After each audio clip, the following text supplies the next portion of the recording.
of these niggas and they ratting and shit, bro. That's not gangster. Like, if you rapping on some gangster shit, like rapping to gangster niggas and shit that could relate, you can't be out here snitching, bro. Like, you just broke the street code.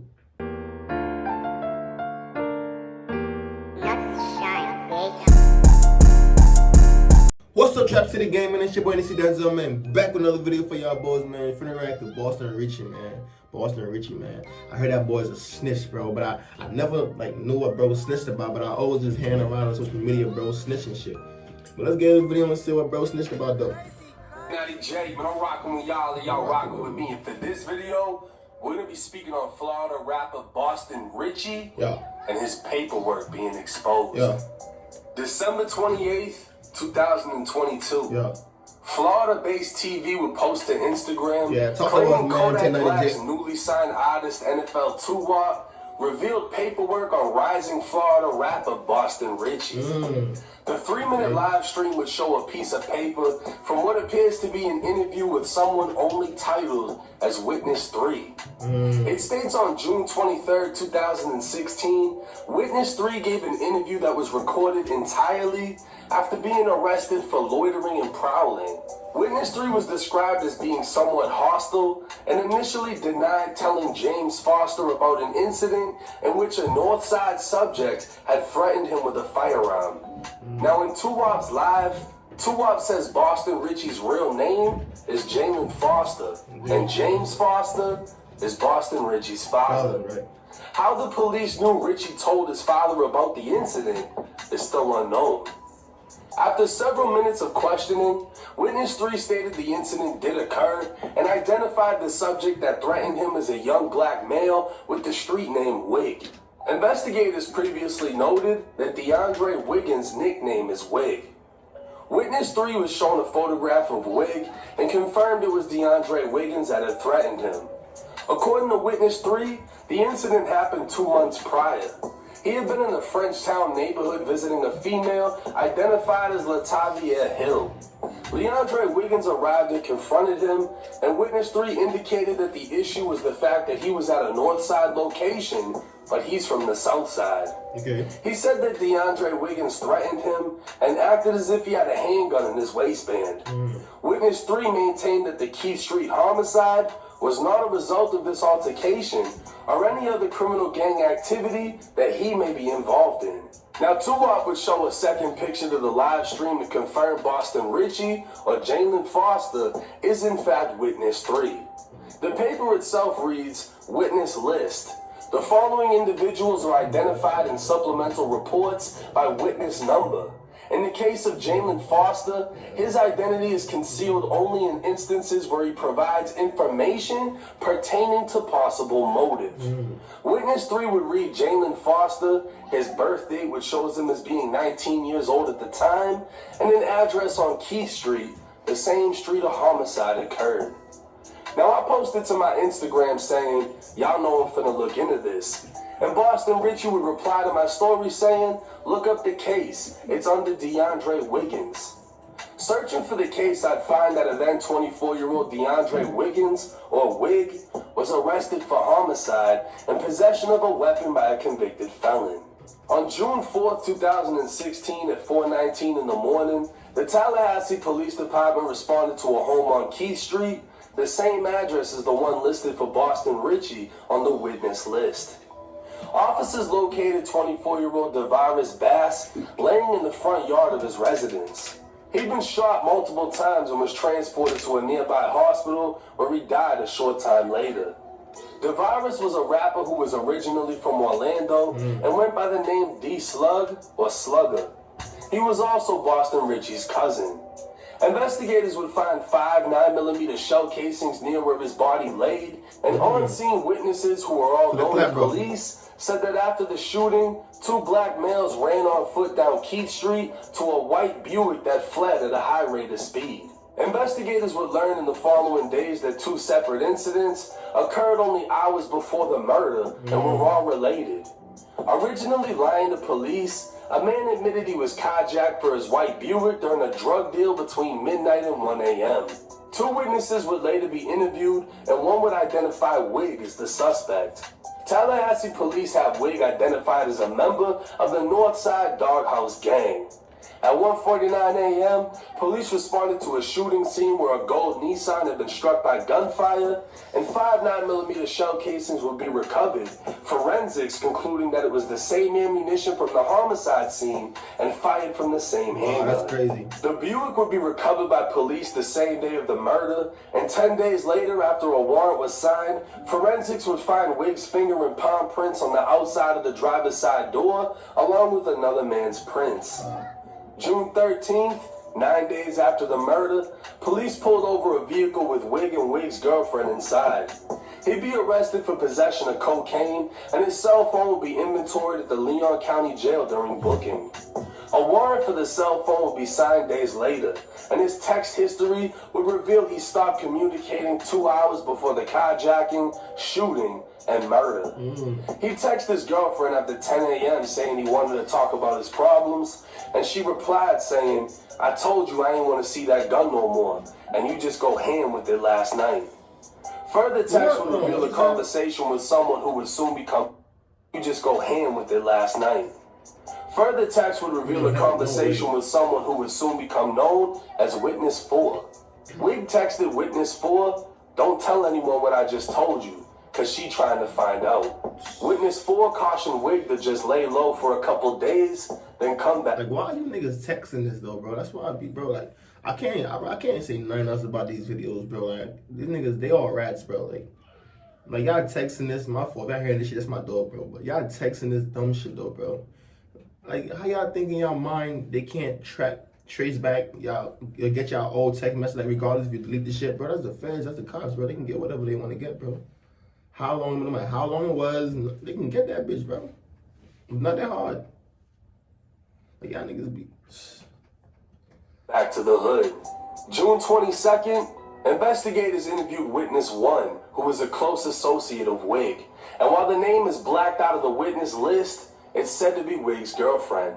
In a sworn statement, Witness 1 admitted to being present on Dunn Street the day of the shooting and observed Wig with a black handgun. Witness 1 watched Wig fire into the gold Nissan before driving off with another man in the white Buick. Witness 1 didn't speak to Wig until the following day and asked him about the Key Street murder. Wig would claim he was at his house at the time it happened. In the following days, Witness 1 would travel with Wig, where Wig met with Witness 2 to sell a handgun. Wow. Investigators would interview Witness 2 next, who according to the witness list is named James Lamb and goes by the nickname Murder. Murder is a close associate of Wig and told investigators Wig tried to sell him a black handgun for $50, but because of the low price he assumed it had been used in a crime and denied it. Murder then said Wig appeared desperate and asked where he could get rid of the gun, so Murder pointed to a body of water. The following day, investigators interviewed Witness 3, who according to the witness list is Jalen Foster, who went by the nickname Bussa, but we know him as Boston Richey. Investigators would note Richey was a relative of the homicide victim and lived at the residence where the murder happened. Richey reluctantly recounted an incident that occurred approximately 2 months prior involving Wig. Richey stated he'd been in the Frenchtown neighborhood when the defendant threatened him with a firearm because he was associated with the South Side. Roughly a week later, investigators interviewed Witness 4, who according to the witness list is Trey Moore and goes by the nickname Loudy or Loud. Another associate of Wig, Loud confirmed to investigators when he texted Wig to lay low, it was related to the homicide. Loud told investigators him and Wig spoke in person, and Wig confessed to the homicide. Bro.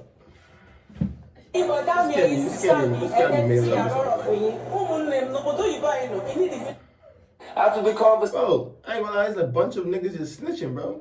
Like, all these niggas is just snitching. Every single one of them. Conversation is when Wig texted him telling him not to tell anyone else. Loud told investigators he saw Wig at 1 a.m. before the murder. He was traveling in a white Buick and told Loud he was going to the South Side. Loud wouldn't see Wig till the following day, where Wig made a reference to catching a body. Loud asked him about it, and Wig said that he had gone to Key Street to rob someone, and he shot him multiple times. Loud knew Wig had previous altercations with individuals from the South Side, but didn't know the details. That same day, investigators went to the Leon County Jail to interview Wig. He was asked to provide his whereabouts on the night of June 3rd into the morning of June 4th.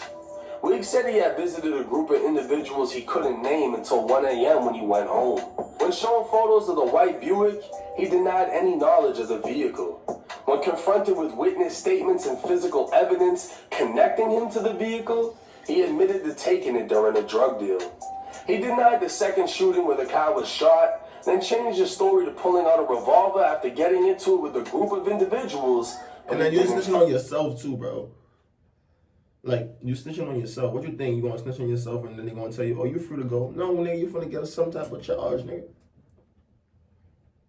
Like, bro, if you know you're not a gangster, then don't do this shit, bro. Like, you singing, bro. This shit long as hell, bro. You just talking. Like, this shit don't make no sense to me, bro. Fire. He claimed to have disposed of the gun in a body of water.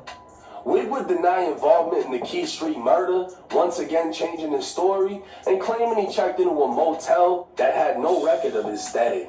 Wig then admitted to knowing Witness 3, aka Boston Richey. No way. Wig confirmed him and Richey had a past altercation, but denied Richey's version of events. Instead, Wig said Richey and his brother pulled up on Dunn Street, armed with AK-47 style rifles, and threatened him. That's wild. According to the affidavit, based on the totality of evidence, investigators believe Wig carjacked the Buick, shot up a car, and committed the murder. More specifically, witness testimony also demonstrated that the defendant discussed details of the homicide, attempted to rid himself of the handgun used, and was ultimately told to discard it in a body of water.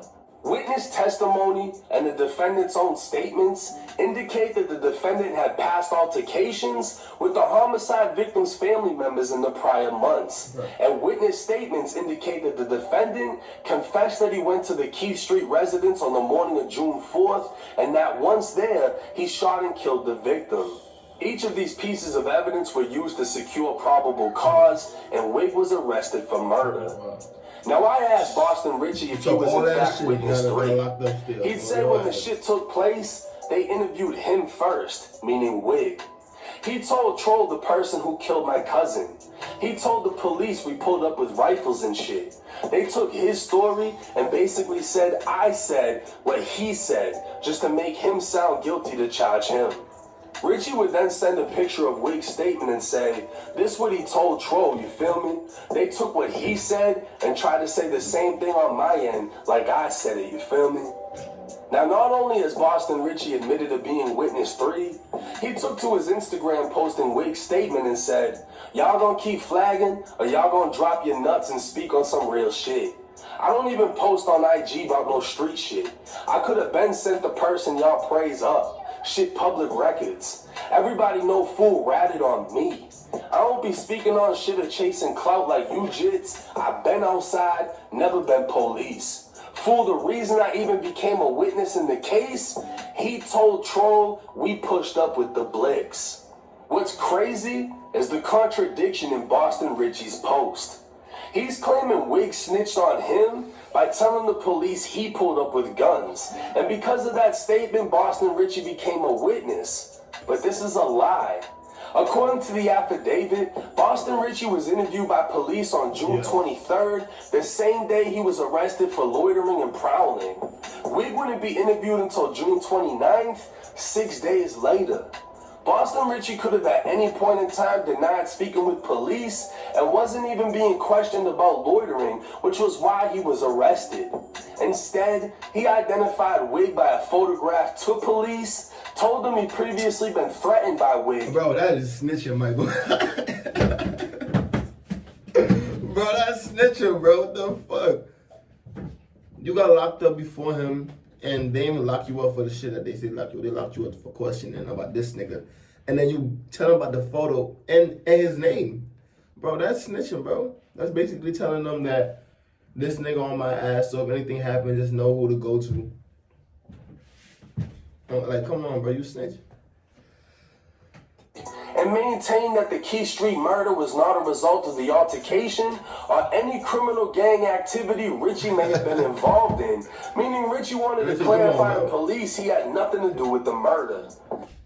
Would make him an official witness in the murder case, and his name would be concealed because the information he provided pertained to a possible motive. His sworn statement would also be used as evidence in finding probable cause to charge Wig with murder. What? Now, Boston Richey is saying Wig ratted on him for telling police Richey pulled up with guns. So that would mean Richey ratted. And bro, for the fact that you hit this man 1090 Jake in his DMs talking about to look up the case, knowing that you ratted, bro, that's crazy, bro. Like, I ain't gonna lie, that's crazy, bro. Like, you telling the cops who it is, bro. Like, come on, bro. You said his name and you identified the picture that they showed you. To tell the police Wig threatened him. But Boston Richey didn't just rat too. He ratted first. Yeah. Wig was asked about Boston Richey's statement, denied it, then gave his own. Wig would later plead no contest and be sentenced to 15 years in prison for second-degree murder and possession of a firearm by a felon. Now, Boston Richey would dismiss the accusations against him as NFL 2-Wop hating and trying to blemish his image.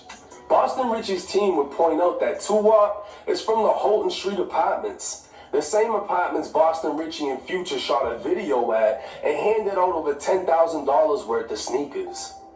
Richey's team would argue if he was a rat, why hasn't anyone done anything about it?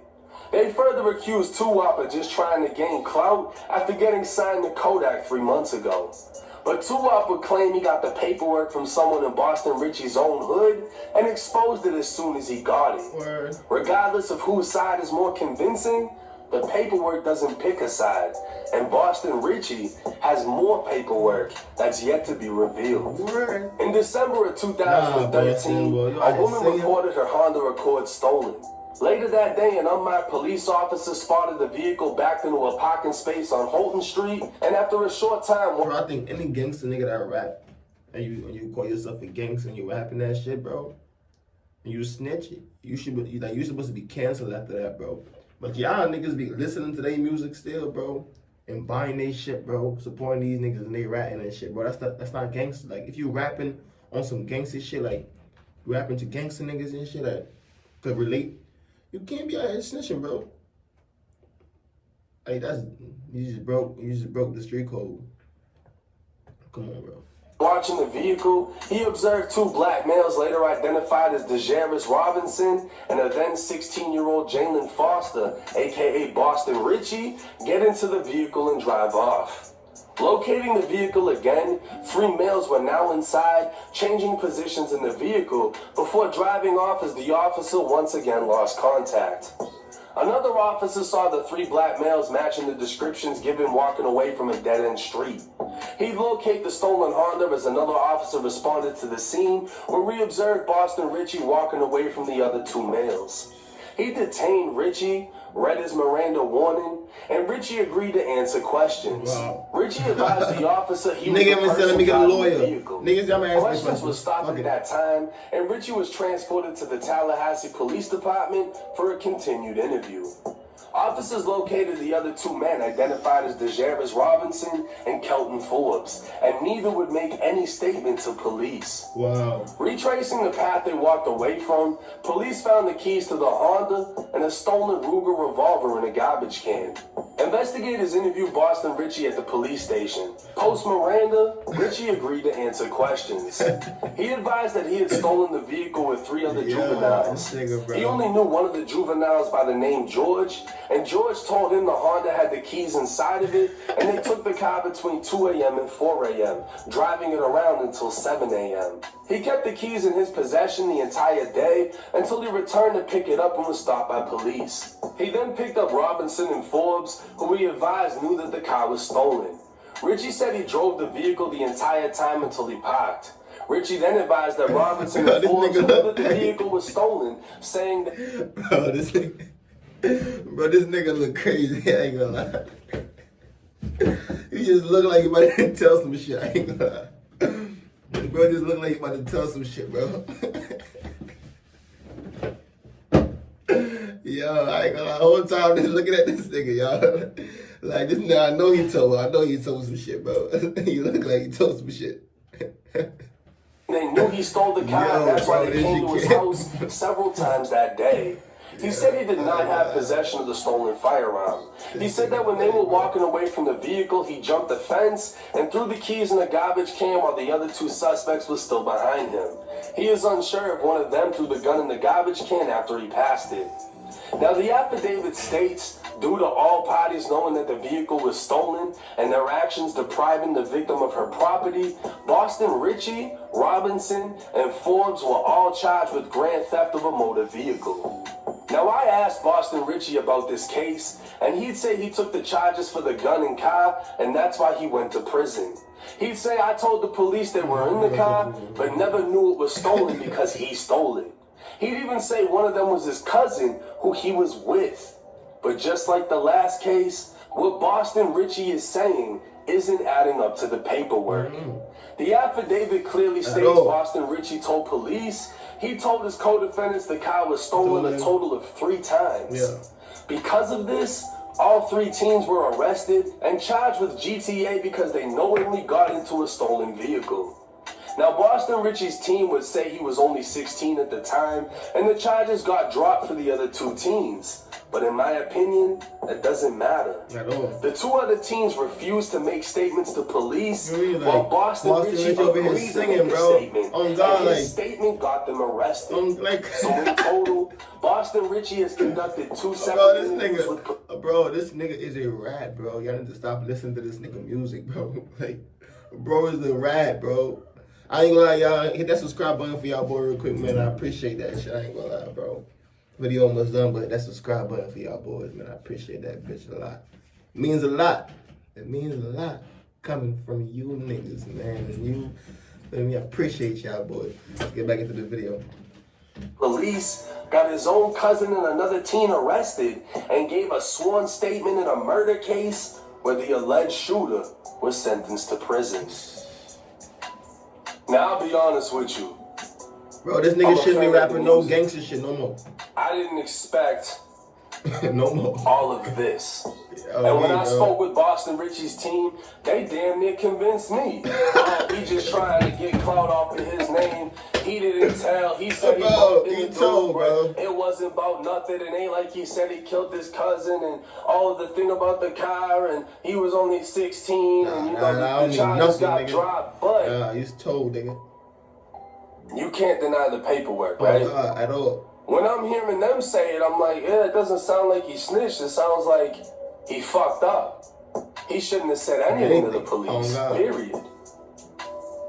But not only that, looking at the paperwork, it clearly states the information he gave, the sworn statement in the murder case, was towards a possible motive. That's what the police were seeking.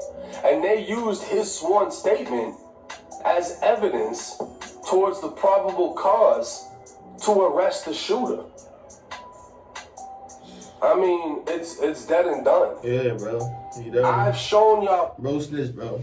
It's over with, bro. Now I know what he snitched for. Bro, he snitched, bro. It's over with, bro. Y'all boys stop listening to that nigga music, boy. That nigga ain't no gangster. Don't listen to no gangster shit that he's rapping, alright, bro? I ain't gonna lie. Just don't listen to no shit he's rapping. He's done. Cancel these niggas, like we gotta make a new channel. We cancel these snitching ass niggas for real, bro. Stop playing these shit. Stop buying this shit, bro. Please. But that's that video, man. Hit that subscribe button, man. Follow my Instagram, man. I'm on the road to 500 subs. You already know the grind don't stop, man. I'm out of here.